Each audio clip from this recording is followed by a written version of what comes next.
Satuan Reserse Kriminal Polresta Banda Aceh terus menerima laporan korban dalam kasus dugaan penipuan bermodus jual beli sembako murah sejak dibukanya posko pengaduan kasus penipuan tersebut. Puluhan korban yang didominasi kaum ibu-ibu mendatangi posko pengaduan, kerugian yang dilaporkan pun bervariasi jumlahnya.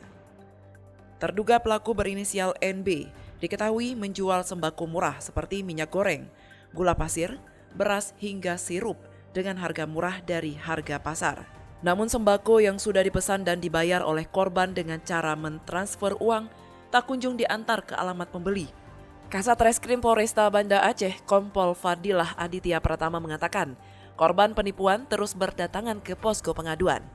Korban kasus dugaan penipuan tersebut saat ini sudah mencapai 60 orang.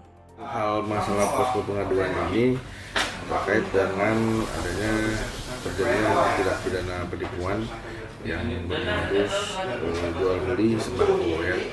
Tapi ini bukan suatu investasi ya. Ini hanya jual beli biasa saja. Gitu. Saat ini kami masih melakukan penyelidikan. Diketahui per hari ini sudah nambah lagi sekitar 60-an korbannya. Itu dengan berbagai macam kerugian, ada yang belasan juta, ada yang puluhan juta. Nah ini tujuannya juga untuk mempermudah masyarakat yang memang merasa menjadi korban dengan modus yang sama, dengan yang diduga pelaku juga sama. Nah, dan ini kita akan terus lakukan hingga kita proses perkaranya, penyidikannya. Sudah hampir 60 orang juga hari ini. Saat ini, taksiran kerugian dari korban penipuan jual beli sembako murah mencapai 2 miliar lebih. Pihak kepolisian terus melakukan penyidikan dan penyelidikan terhadap kasus tersebut.